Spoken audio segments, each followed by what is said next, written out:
Mateo capítulo 5, versículo 13 al 16. Así dice la palabra de Dios. Leamos juntos. Vosotros sois la sal de la tierra, pero si la sal pierde su sabor, ¿con qué será salada? No sirve más para nada, sino para ser echada afuera y ser hollada por los hombres. Vosotros sois la luz del mundo. Una ciudad asentada sobre un monte no se puede esconder, ni se enciende un candil y se pone debajo del almud, sino sobre el candelero y alumbra a todos los que están en casa. Así también vuestra luz delante de los hombres, para que vean vuestras buenas obras y glorifiquen a vuestro Padre que está en el cielo. Oremos.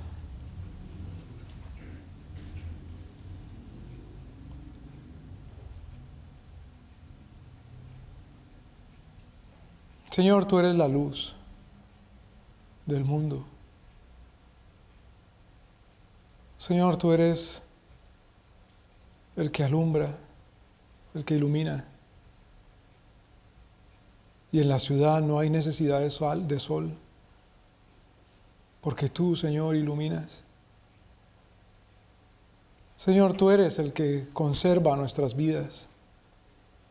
Tú eres la sal, tú eres el que salvas. ¿Cómo es, Señor? No entendemos. ¿Qué dices entonces que nosotros somos la luz? ¿Cómo es que dices que somos la sal?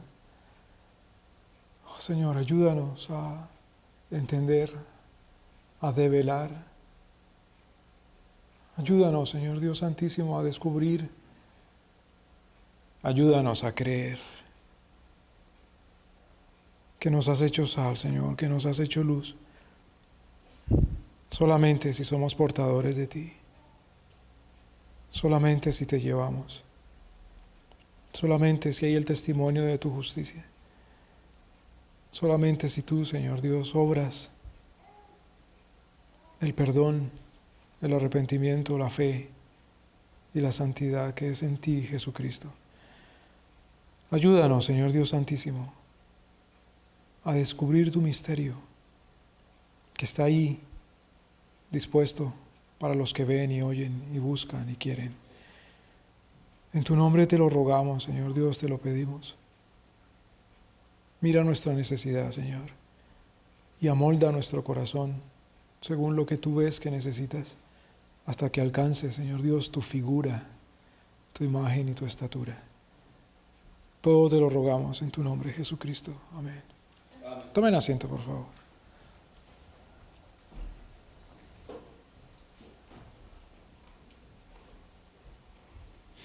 El Señor continúa con el Sermón del Monte. Y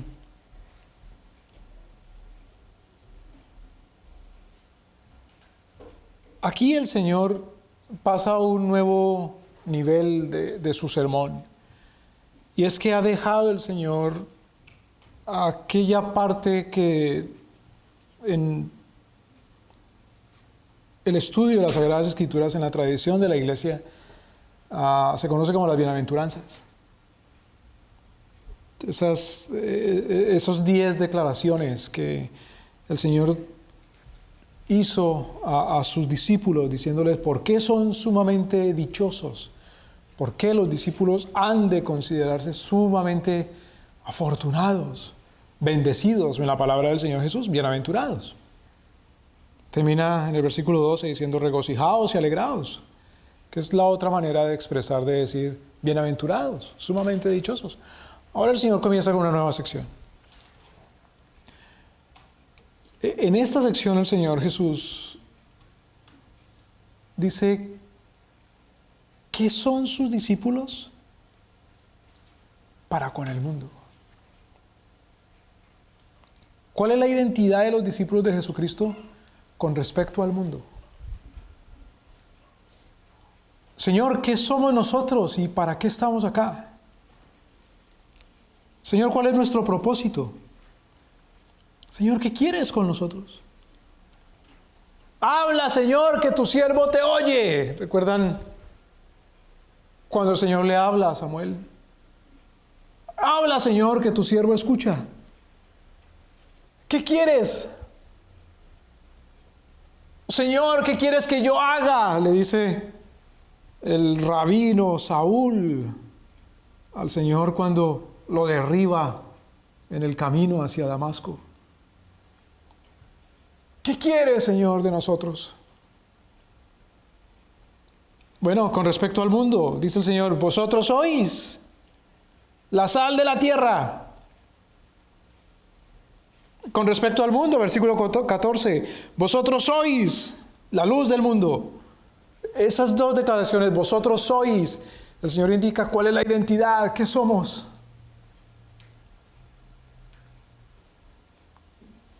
Y fíjense que el Señor dice en el versículo 13, con respecto a la tierra, versículo 14, con respecto al mundo, ¿qué son? Pablo a los Corintios le dice, nosotros con respecto a la tierra, nosotros con respecto al mundo, dice, somos los últimos. Pero también le dice a los Corintios, sin embargo, ustedes son los primeros. Con respecto a la tierra, con respecto al mundo, ¿qué somos? ¿Qué sois? Bueno, la sal y la luz. Interesante, nuestro Señor escoge dos elementos para comparar, para identificar a la iglesia, a su pueblo, al pueblo de su pacto con respecto a lo demás. ¿Y qué dos cosas usa? Así como cuando más adelante, en Mateo capítulo 7 dice, ¿a qué compararé al que escucha estas palabras y no las hace? ¿A qué compararé al que escucha estas palabras y si las hace? Aquí también el Señor, ¿a qué compara Cristo a su pueblo, a la iglesia? A la sal y a la luz. ¿Por qué a la sal y por qué a la luz? ¿Qué quieres decir, Señor? Alguien hacía notar, mire, con respecto al mundo, no creamos que somos lo dulce.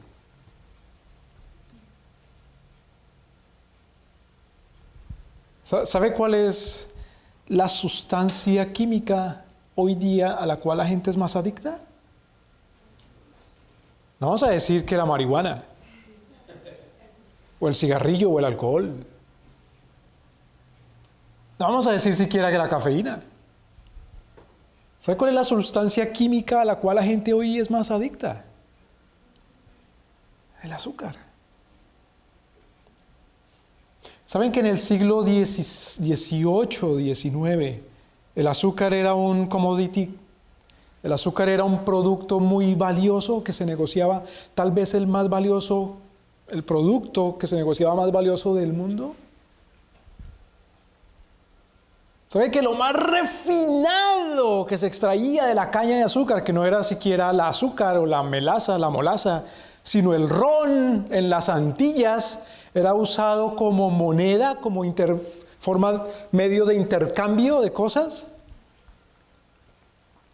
¿Sabe que el Imperio Británico construyó su poder y su riqueza sobre los lomos de los que trabajaban el azúcar o el ingenio, es decir, sobre la mano de obra esclava africana en las Indias Occidentales o las Antillas?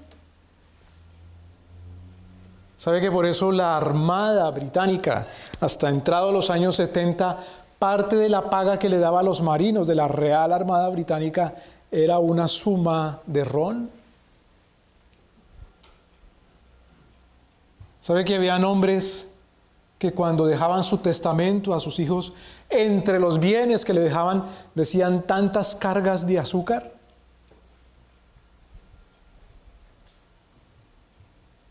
Y el mundo hoy, a este lado del mundo, por lo menos del planeta, es adicto al dulce, al azúcar. Por eso espiritualmente lo que el mundo pide de la iglesia es que sea ¿qué? Dulce, dulcita, que sea azúcar, que sea nice, que sea chévere, que sea bonita, que sea bárbara, que sea muy querida, que sea muy cute, que sepa lindo, rico, sabroso.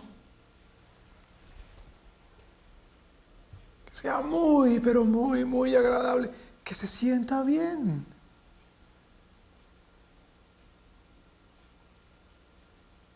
Pero cuando el Señor habla de lo que es la iglesia con respecto al mundo y la compara a la sal,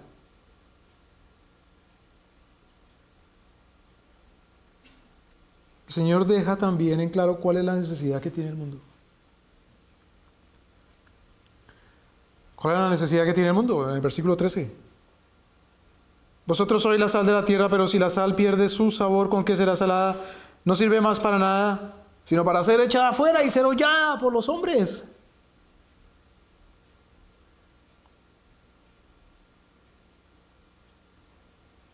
La razón principal por la que se usaba la sal, y se usa todavía hasta hoy, es como conservante, como preservativo en el sentido de preservar algo. Es decir, de un elemento que no deja, que no permite que aquello con lo cual entra en contacto se pudra, se arruine, que conserve su calidad alimenticia. El jerky, por ejemplo, la cecina o las carnes frías, son carnes que son sometidas a la sal. El pescado salado que se pudre, que se descompone muy rápidamente, es un pescado que ha sido sometido a la sal, el pescado que se seca.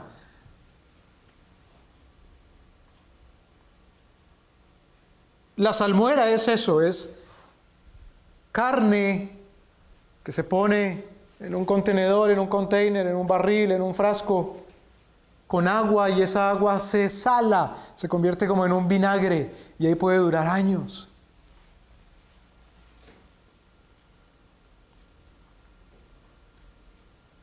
Pero cuando se saca la carne y se consume, ¿para qué sirve esa agua salada? Ya no sirve para nada. No se va a reutilizar poniéndole otra vez carne ahí, ya no sirve para nada, ya pierde su función. Es muy peligroso que esa agua salada se ponga en la tierra fértil, porque si no, la tierra pierde su fertilidad, su función de producir. Póngale sal a la tierra fértil y no sirve. ¿Qué se hace entonces? ¿Qué se hacía con esa agua salada, con esa salmuera? Se arrojaba en tierra, sí, pero no en tierra fértil, sino en tierra por donde pasaban los hombres, por donde pasaban los animales, las bestias, los caballos, en los caminos, para que la gente la pisara. Al fin y al cabo, si se pisa continuamente, ahí no se siembra nada, no se produce nada. No sirve sino para hacer ¿qué? Hollada por los pies de los hombres, pisoteada. Cuando la sal deja de cumplir su función, que es la de conservar, ya no sirve para nada. Se dice entonces, vosotros sois la sal de la tierra. ¿Qué es lo que se supone que el Señor quiere que entienda la iglesia? Que para qué está en la tierra. ¿Para qué? Para conservar la tierra, para preservar la tierra. ¿Conservarla y preservarla de qué? ¿De que se arruine? ¿De que se destruya? ¿De que no sirva para nada? ¿Para qué preserva la sal? ¿Para qué se usa la sal con respecto a las carnes? Para que no se pierda la carne. ¿Qué pasa cuando la carne ya no sirve? Cuando tiene gusanos, cuando se pudre, cuando se descompone, cuando huele a feo. ¿Qué dirán algunos? Pues las procesamos de alguna manera porque hay que sacarle dinero. Bueno, sí, los ladrones, los estafadores, los asesinos. ¿Eres capaz tú de comerte eso? ¿Eres capaz tú de dárselo a tus hijos? No, no sirve esa carne, produce asco, produce náusea, produce aquello que dice el Señor en el libro de Apocalipsis capítulo 3. Me dan ganas de vomitar, me dan náuseas delante de tal cosa. Hermanos, porque la iglesia está en la tierra no ha sido destruida. Porque la iglesia está en el mundo no ha sido condenado. Vamos un momento a Isaías capítulo 5.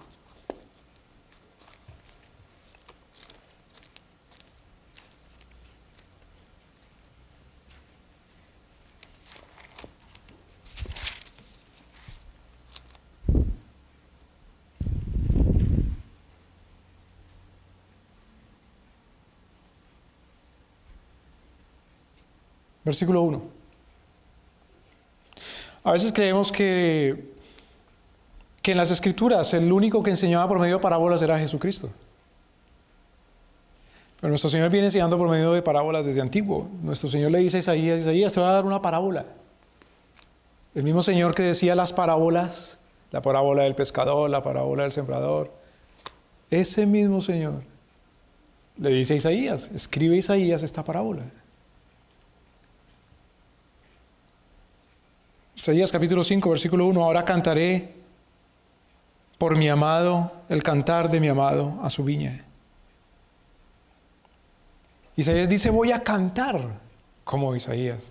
Sí, voy a cantar la canción de mi amado, la parábola de mi amado, el cantar de mi amado por su viña. ¿Le va a cantar a una viña? Sí, le va a cantar a su viñedo. Versículo 1, tenía mi amado una viña en una ladera fértil.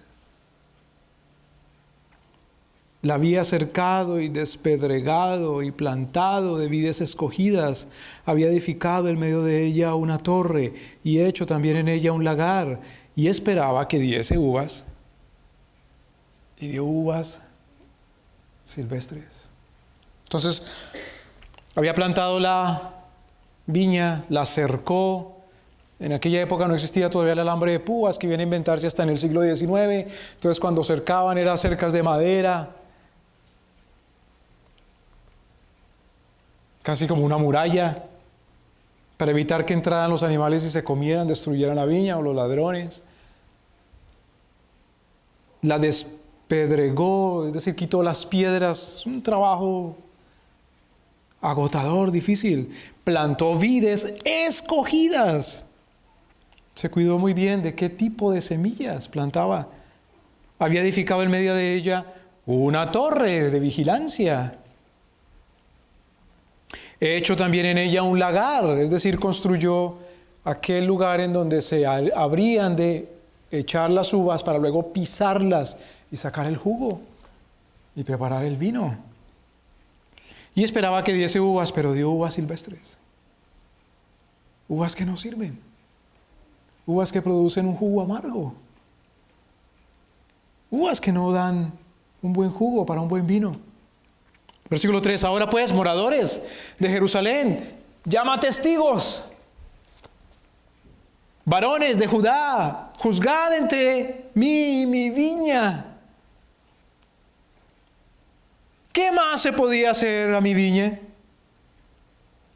que yo no haya hecho por ella? Porque esperando yo que diese uvas, ha dado uvas silvestres. ¡Qué frustración!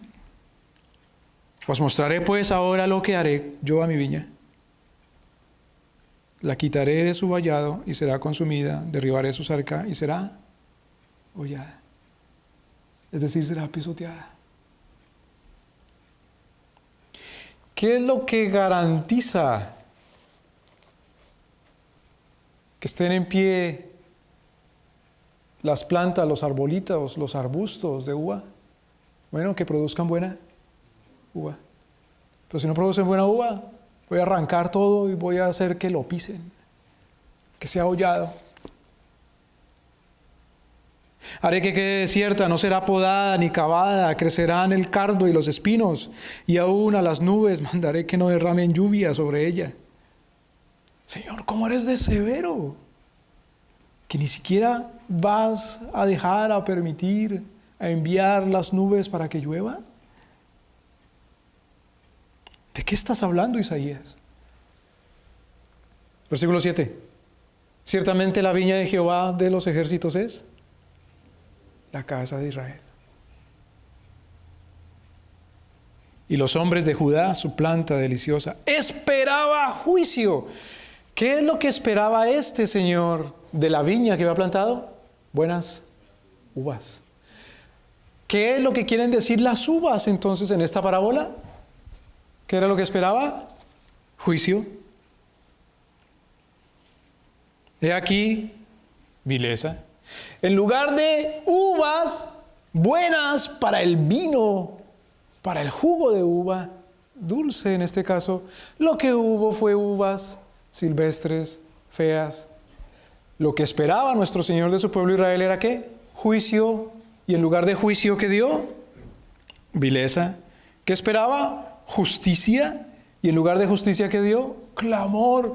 El clamor quiere decir el ruego de los pobres, de los desesperados, de las víctimas, de los malvados que ruegan y le suplican al Señor: te ayudo, te ruego que me ayudes, que me libres de este malvado. Lo que esperaba, Señor, de aquel que era juicio y justicia, lo que aquel produce es injusticia y violencia y crueldad. Versículo 8.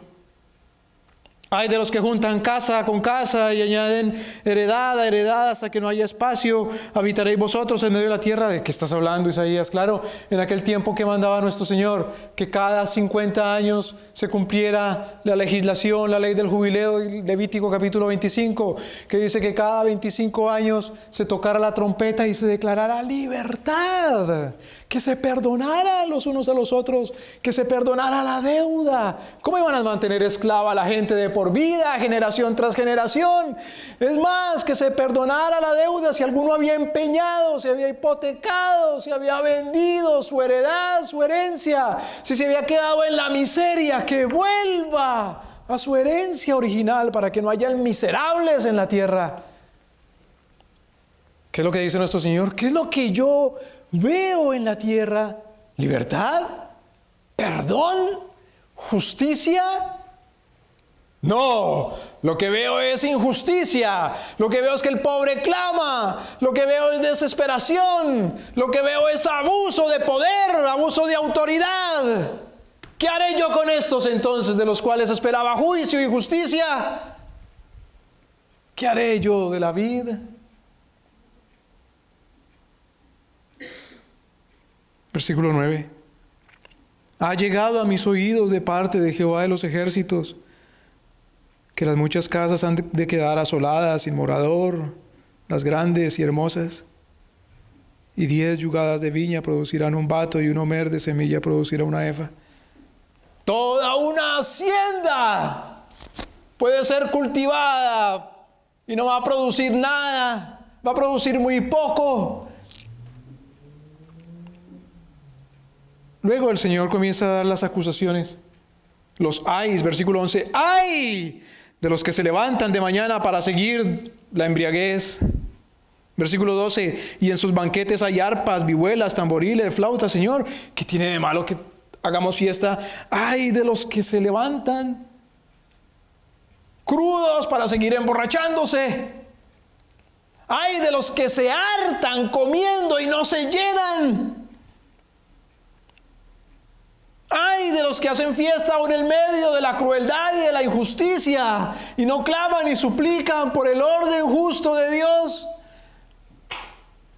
Versículo 13. Por eso mi pueblo es llevado cautivo, porque no tienen conocimiento. Sus nobles perecen de hambre y su multitud se seca de sed.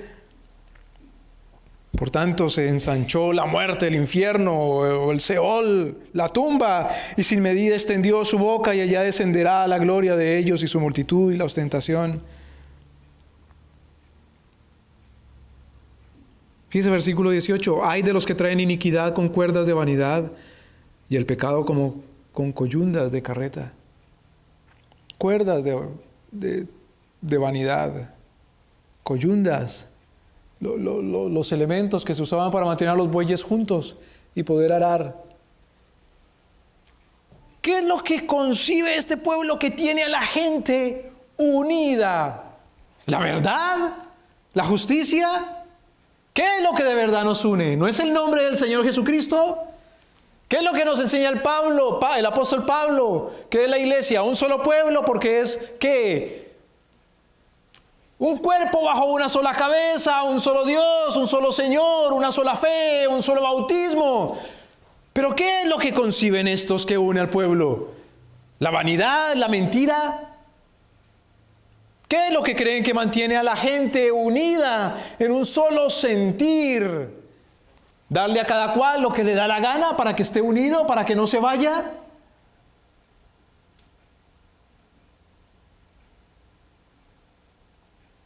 Versículo 20.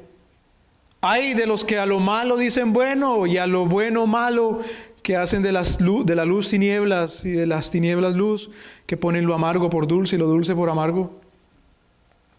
¿Qué es lo bueno?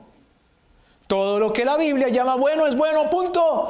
Todo lo que la Biblia llama malo es malo, punto. Todo lo que la Biblia llama justo es justo, punto. Y todo lo que la Biblia llama injusto es injusto y punto. ¿A qué se atreven estos a llamarle bueno? ¿A lo que Dios llama malo? ¿A qué se atreven estos a llamarle malo? ¿A lo que Dios llama bueno? ¿A qué se atreven estos a decirle es injusto, es ilegal, es un crimen?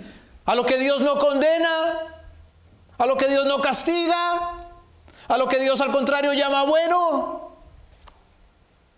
¿A quiénes se atreven estos a perseguir? ¿A los que Dios llama inocentes?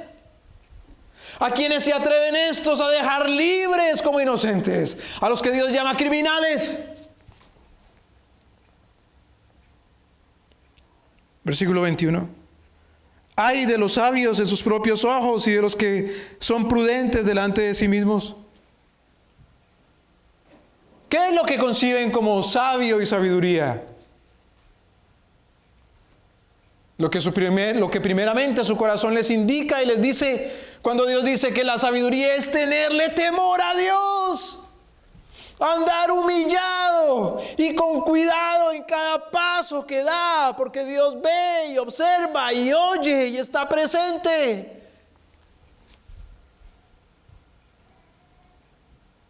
Alguien contaba una anécdota del consejo sabio que se le da a los reyes, a los príncipes, durante la administración del presidente Kennedy en 1962, 61, 62.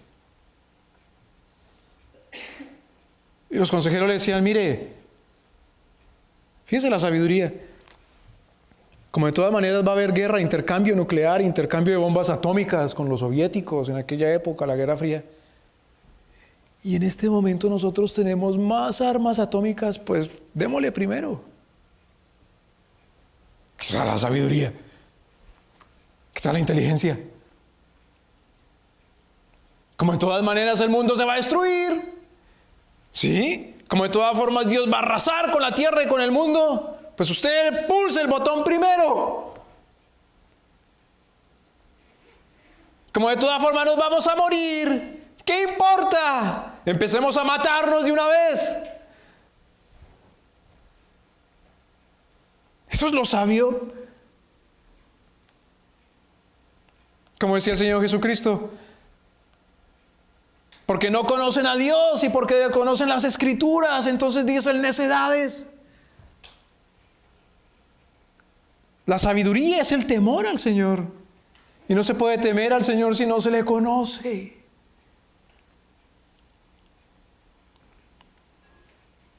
Dios dio leyes. Dios dio preceptos, Dios da su opinión. Nos parece que es imposible, que es muy loco, que es muy chiflado, que es muy fantasiosa la opinión de Cristo. Versículo 22. Hay de los que son valientes para beber vino. Hay de los hombres fuertes para mezclar la bebida. Los que dan por justo al impío por cohecho. Y al justo quitan su justicia. ¿Cómo sabemos quién es justo? ¿Cómo sabemos quién es impío? El que Dios dice que es justo y ya. ¿Cómo sabemos que Dios llama a alguien justo? Porque así lo llama en su palabra.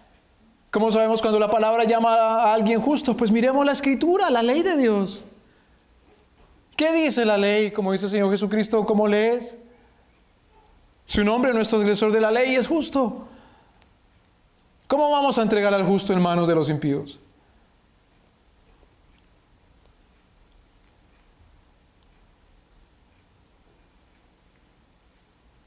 Versículo 24.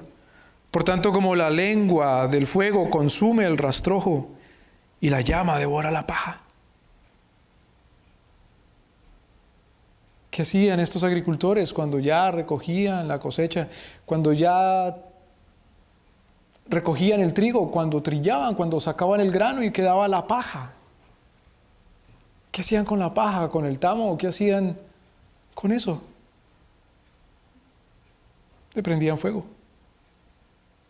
Un sistema que llamaban la rosa, y pensaban que cuando se incendiaba entonces la paja, las cenizas que quedaban en el piso volvían y en el suelo volvían y fertilizaban los suelos y quedaba listo otra vez para sembrar.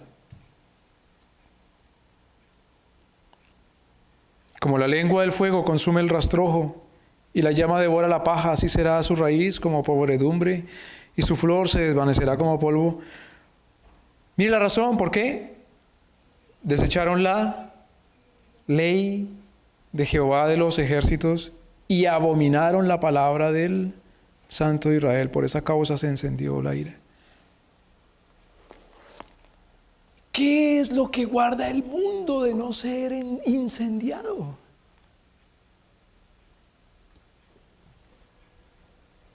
¿Qué es lo que guarda la tierra? ¿Qué función cumple la sal para con la carne? Es conservar, es guardar, es preservar. ¿Por cuánto tiempo? Todo el tiempo que la sal esté ahí. Todo el tiempo que la salmuera haga su acción. Si se quita la sal, si se quita la salmuera, no sirve la tierra. Si volvemos a Mateo capítulo 5.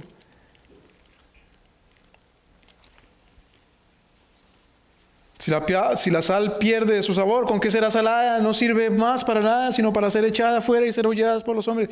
Pero mucho cuidado, mucho cuidado. ¿Por qué?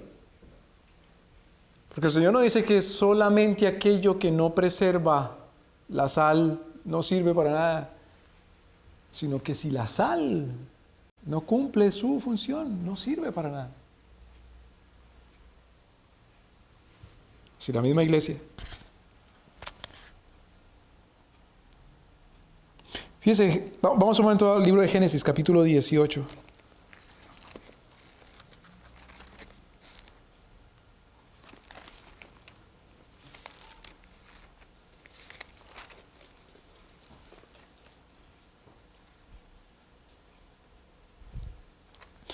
Esa es la historia de una ciudad, o el fin de una ciudad, el desenlace de una ciudad. Génesis capítulo 18, versículo 20. Jehová le dijo, ¿a quién? Abraham. Por cuanto el clamor de Sodoma y Gomorra se aumenta más y más, y el pecado de ellos se ha agravado en extremo. Mire qué cosa. ¿Qué oía nuestro Señor de Sodoma y Gomorra? Dos cosas. Por un lado, el clamor. Habían clamores en Sodoma y Gomorra. Claro. ¿A qué se refiere con el clamor? La queja.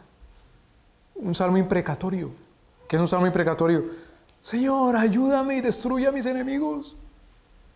¿Qué es lo que hacen la mayoría de los salmos? Salmos imprecatorios.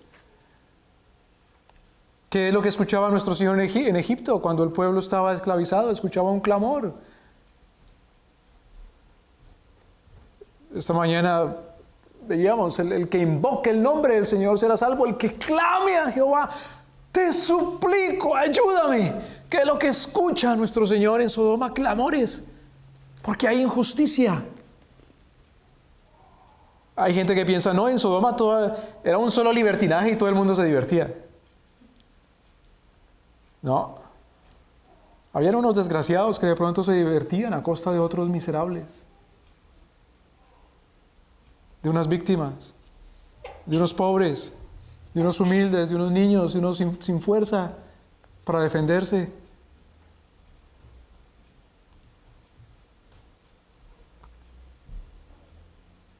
El clamor de Sodoma y Gomorra se aumenta más y más, y el pecado de ellos se ha agravado en extremo. Dos cosas escucha el Señor. Primero, el clamor. Segundo, escucha la injusticia. Versículo 21, descenderé ahora y veré si han consumado su obra según el clamor que ha venido hasta mí, y si no, lo sabré. Esa es una forma de hablar nuestro Señor de que Él es testigo de primera mano. Versículo 22, y se apartaron de allí los varones y se fueron hacia Sodoma, mas Abraham estaba aún delante de Jehová.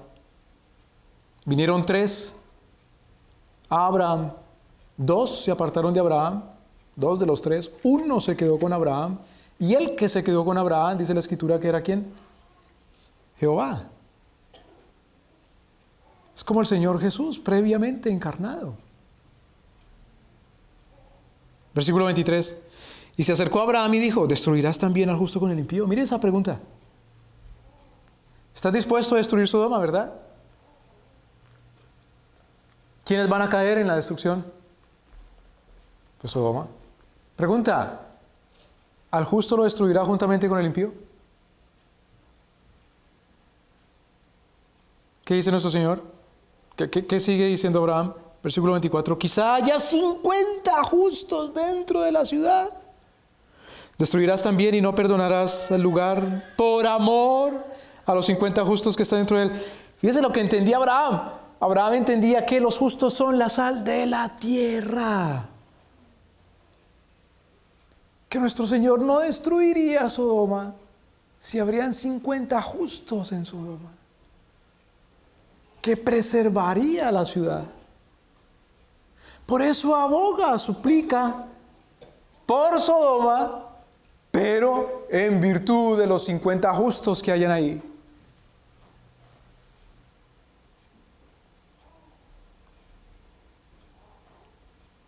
Versículo 25. Lejos de ti hacer tal cosa, que hagas morir al justo con el impío, y que sea el justo tratado como el impío, nunca tal hagas. No es que nuestro Señor necesite el consejo de Abraham. Abraham está haciendo una oración intercesora. Está intercediendo. ¿El juez de toda la tierra no debe hacer lo que es justo? ¿Quién dice que es justo? Pues Dios, el juez de la tierra.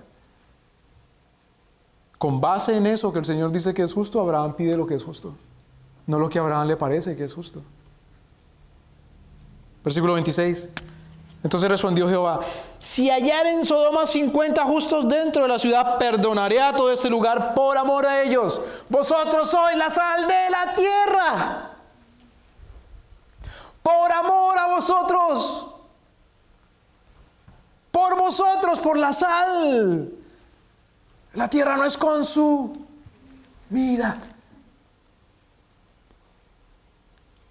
Versículo 27, siguiendo con Génesis 18. Versículo 27. Abraham replicó y dijo, ¿qué tal que no hayan 50 siquiera? He aquí, ahora que he comenzado a hablar a mi Señor, aunque soy polvo y ceniza. Claro, Abraham no le está haciendo mandatos ni consejos a nuestro Señor, está humillado, suplicando y rogando.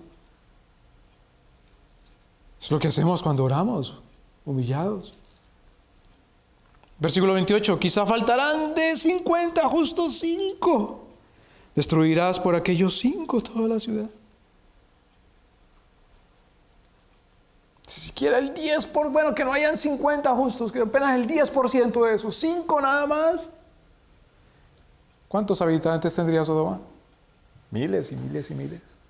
Señor, si siquiera hubieran 5. Destruirás por aquellos 5 toda la ciudad. Y dijo, no la destruiré si hallare allí 45. Volvió a hablarle y dijo, quizá ya hallarán allí 40. Y respondió, no lo haré por amor de los 40. Y dijo, no se enoje ahora, mi Señor. Si hablaré quizás si hallarán allí 30. Y respondió, no lo haré si hallaré 30. Y dijo, he aquí ahora que he emprendido el hablar a mi Señor, quizás se hallaran allí 20. No los destruiré, respondió por amor de los 20. Y volvió a decir, no se enoje ahora, mi Señor, si hablaré solamente una vez más. Quizás se hallarán 10. No la destruiré por amor de los 10. Y Jehová se fue. Y luego que acabó de hablar Abraham se volvió a su lugar. Abraham quedó tranquilo.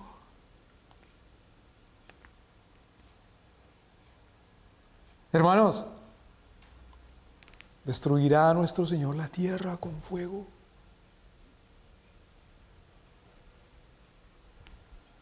No.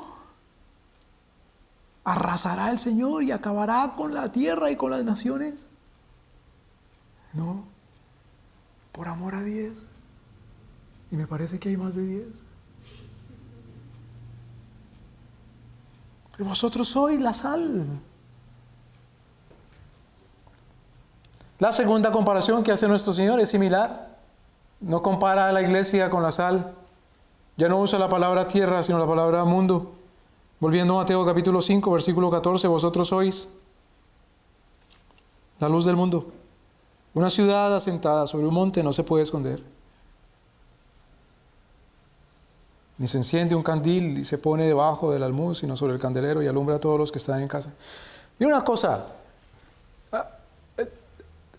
cuando uno oye, cuando lee, cuando medita de las palabras de nuestro Señor, comparando a la iglesia con el mundo, ¿qué es la iglesia con respecto al mundo? Bueno, es la sal. Hermano, y cuando hablamos de iglesia no es la reunión de gente aquí.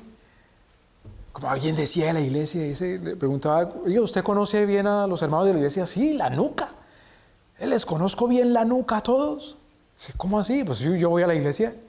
Y uno en la iglesia le ves que a lo que llaman iglesia, pues la nuca a la gente. Les conozco bien la nuca, la espalda, sé los pelos que se le van cayendo cada 8 días de la coronilla, de la cabeza. Los conozco bien. Cuando nuestro Señor habla de su pueblo, de la iglesia, no llama a esto la iglesia, o es la nuca, o una reunión de este tipo, sino llama al pueblo de Dios. Todo lo que el pueblo de Dios hace y es, y a eso se refiere y se va a referir ahora cuando habla de la luz. Mejor dicho, cuando el Señor habla de la luz, amplía el término de la luz a la ciudad. Dice, vosotros sois la luz del mundo. ¿Cómo así, Señor? Sí, una luz, una ciudad asentada sobre un monte no se puede esconder. Mire qué cosa, porque Jerusalén precisamente estaba o está asentada sobre un monte. Hay ciudades que están sobre valles, Sacramento. Hay ciudades que están sobre montañas. Hay ciudades que están en las costas. Hay ciudades que están sobre llanuras, sobre sabanas, sobre expansiones de tierra. Hay ciudades que están en un monte. Una ciudad que está en un valle. Pues detrás de la montaña, en un valle. ¿Qué es un valle? Un valle es una extensión de tierra como una llanura, por donde pasa un río y al lado hay montañas. Bueno, detrás de estas montañas no se puede ver la ciudad, porque la ciudad está en el valle. Una ciudad sentada sobre una llanura, sobre una sabana, sobre una extensión plana de tierra. Después de muchos kilómetros, millas, no se distingue la ciudad. Se ve solamente una línea, un horizonte. Pero una ciudad sobre un monte. No en una ladera o al lado de la montaña. En la mitad de la montaña, sino sobre la montaña. Qué sé yo, una ciudad como La Paz, Bolivia, por ejemplo. Una ciudad sobre la montaña, no se puede esconder.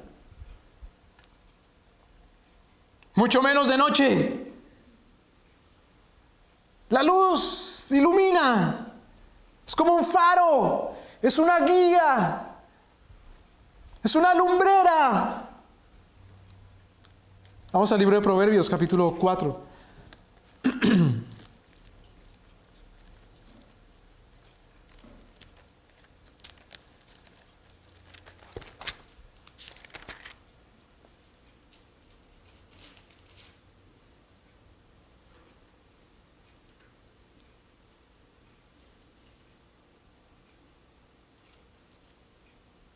Versículo 18, mas la senda de los justos es como la luz de la aurora. Aurora es el amanecer. El sunset, el amanecer. Es la aurora. ¿Qué pasa con la luz de la aurora? Pues que va en aumento. Hasta que el día es perfecto. Hasta que es mediodía. No se hace más oscuro desde la madrugada, sino se hace cada vez más iluminado. No hay necesidad de tener luces prendidas. Oye, no vas a gastar tu batería manejando con las luces encendidas. No vamos a gastar energía encendiendo las luces en la calle. Es como la luz de la aurora. Así es, ¿qué cosa? La senda del justo. Por el contrario, versículo 19, el camino de los impíos es como la oscuridad, no saben en qué tropiezan. ¿Qué es andar en la luz? ¿Qué es eso de que ustedes son la ciudad? Que son la luz del mundo. Versículo 21. Versículo 20, perdón. Hijo mío, está atento a mis palabras, inclina tu oído a mis razones. Las palabras del Señor son luz. Es lo que dice el Salmo 119. Lámpara a mis pies es tu palabra, lumbrera a mi camino. Es tu ley, tu palabra, tus dichos, tus decretos, tus preceptos, tu Antiguo y tu Nuevo Testamento, tus capítulos y versículos.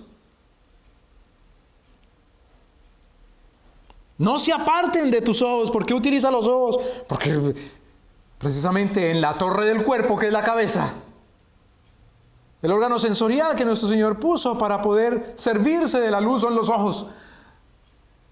No se aparten tus ojos de la luz. No camines ni manejes con los ojos cerrados.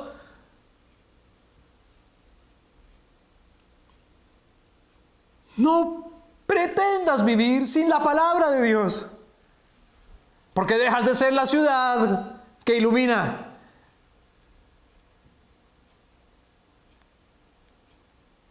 Es como si dijera nuestro Señor: vosotros sois como la luna, como el espejo que refleja la luz. La luz es la palabra de Dios y la luz es Cristo, la luz que ilumina todo. Hombre vino a este mundo, que es Jesucristo, dice el apóstol Juan. Sí, la palabra de Dios es la luz. Y si Dios mismo, Jesucristo, es la luz, ¿a qué se refiere nuestro Señor Jesús cuando dice vosotros sois la luz? Sois reflectores de luz. Reflejan la luz. Como Arquímedes, que usó espejos gigantescos para recibir la luz del sol, y con la luz del sol ahora reflejada de manera mucho más intensa, quemar la flota de los romanos que venían a destruir la ciudad de Siracusa.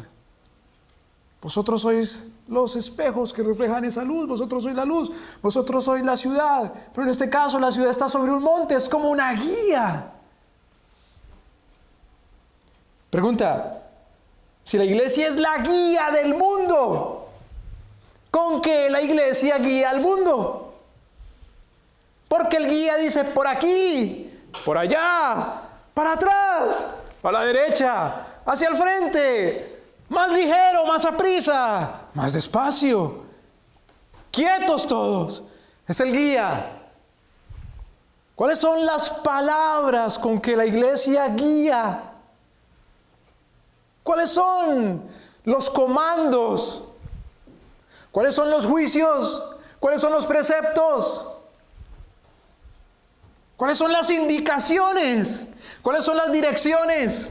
¿Cuál es el sentido? ¿Cuál es?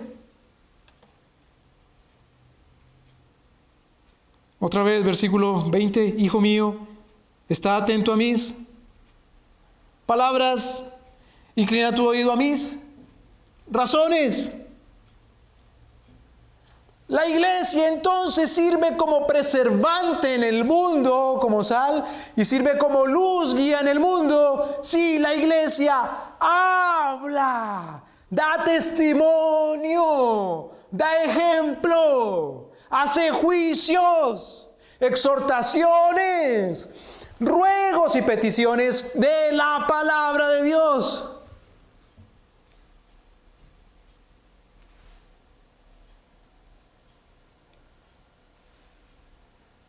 La iglesia no es la sal que preserva por el mero hecho de ser la iglesia y estar ahí. Y porque está ahí, pues ya es la sal.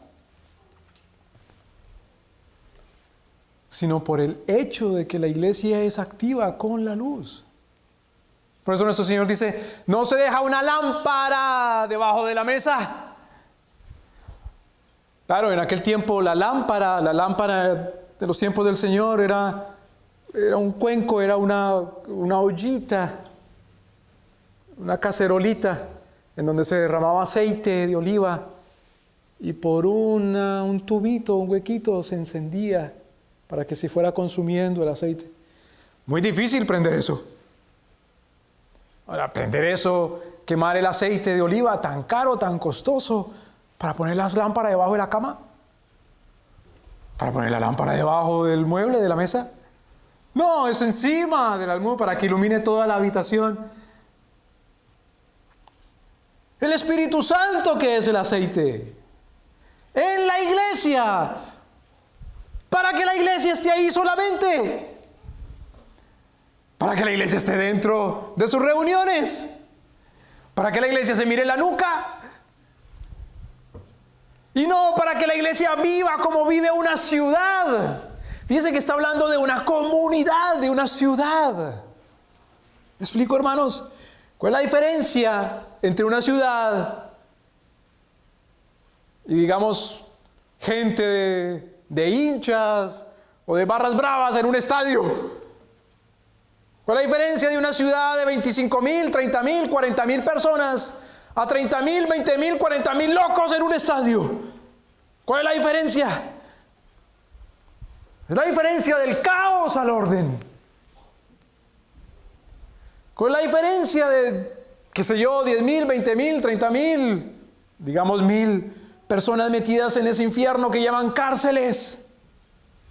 O en esa cosa que llaman disque escuelas, que son como robots. Suena un timbre, párese, suena otro timbre, siéntese, suena otro timbre, muévase de acá, suena otro timbre, abra el libro. Ahí no hay orden, no hay libertad, no hay el Espíritu Santo de Dios nuestro Señor. Es en la ciudad, en la comunidad, en donde hay interacción de las personas y verdadera comunicación, en donde hay libertad bajo Dios nuestro Señor y bajo su temor, es decir, bajo una ley, bajo una legislación, bajo una jurisdicción, en donde hay propósito de gobierno de los individuos, de sus bienes que Dios les da para la gloria de Cristo, en donde hay propósito de preservación, es decir, de las futuras generaciones que vienen para la gloria de Cristo y la multiplicación y el avance y la extensión de los términos en tiempo y en espacio y en influencia. Es la ciudad del modelo bíblico la que está abierta, a donde hay libertad de entrar y de salir para hacer lo bueno. Es en donde hay juicio, en donde se castiga lo malo. Es en donde hay alegría, en donde hay gozo. Es la nueva Jerusalén. Es la Jerusalén de Dios, la que baja del cielo. Es la ciudad de Dios, es la ciudad santa. No eso que llaman hoy Jerusalén, pero que la Biblia llama Sodoma, porque destruyó, mató, asesinó al Cristo. Es la ciudad de Dios,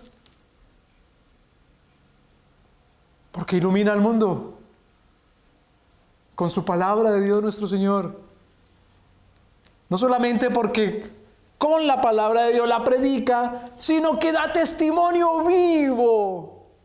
La comunidad entera, la nación. Cuando nuestro Señor dice entonces, por último,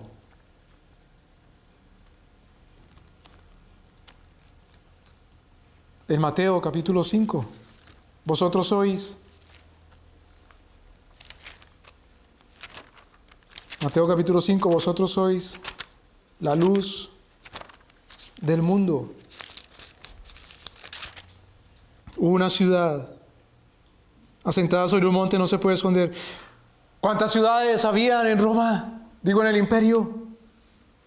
El imperio romano se caracterizaba porque era un imperio evidentemente citadino, es decir, de ciudades, a diferencia de otros imperios que eran más agrícolas, agropecuarios. Un imperio de ciudades. Y el apóstol Pablo entra principalmente por eso a las ciudades a predicar. Por eso las iglesias se establecen principalmente en las ciudades. Por eso las cartas son escritas a las ciudades. El Señor quiere la ciudad. Pero el Señor dice, mire el modelo de ciudad. No es Roma, no es Atenas, no es Corinto. El modelo de ciudad son ustedes. Roma tiene que ser como ustedes. Corinto tiene que ser como ustedes. Jerusalén tiene que ser como ustedes. Alejandría tiene que ser como ustedes, Cartago tiene que ser como ustedes, Éfeso, Pérgamo, todas tienen que ser como ustedes. Eso es lo que uno lee en el libro de Apocalipsis, capítulo 1, 2 y 3. Escribe al ángel de la iglesia de Tiatira, de Pérgamo, de Éfeso: si no te arrepientes y eres la ciudad así, iré contra ti, como contra Sodoma, como vino contra Jerusalén, eventualmente. Vosotros sois la ciudad. Pero ¿quién puede pensar esto? Que un grupo de gente reunida en la falda de un monte, nuestro Señor sentado allá en la cima del monte, diciendo estas palabras. ¿Quién puede pensar que un grupo de gente de esa multitud que lo oye, unos 12 o 11 después y por ahí otros 120 que quedan, van a ser una comunidad como una ciudad, que van a conquistar las ciudades para que las ciudades sean como Cristo quiere? Y entonces no vengan a ser como Sodoma o como Babilonia, sino que vengan a ser de verdad Jerusalén. Así alumbre vuestra luz delante de los hombres, para que vean vuestras buenas obras y glorifiquen a vuestro Padre que está en el cielo. Es muy interesante lo que no dice, así prediquen, sino así alumbre. La predicación es solamente una parte de las obras, para que la ciudad sea una obra entera.